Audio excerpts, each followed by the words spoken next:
Kapag ang anak ng tao dumating na bilang hari, kasama ang lahat ng anghel, doon, uupo siya sa dakilang trono niya. Titipunin niya ang lahat ng lahi sa mundo. Pagbubukod-bukurin ang mga tao sa bawat isa, tulad ng ginagawa ng pastol sa mga tupa at kambing.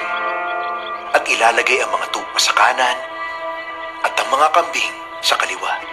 Pagkatapos sasabihin ng hari sa mga nasa kanan, "Halikayo, kayong mga pinagpala ng Ama ko, manahin niyo ang kaharian na hinanda para sa inyo mula pa nang likhain ang mundo.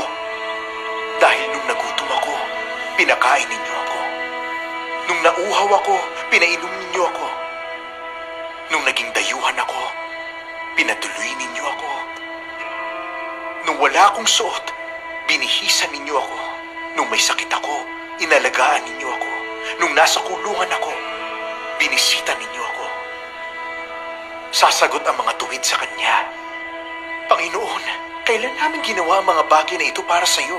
At sasagot ang hari, "Ito ang sasabihin ko. Kung ano ang ginawa ninyo sa isa sa mga alagad ko, ginawa niyo rin sa akin."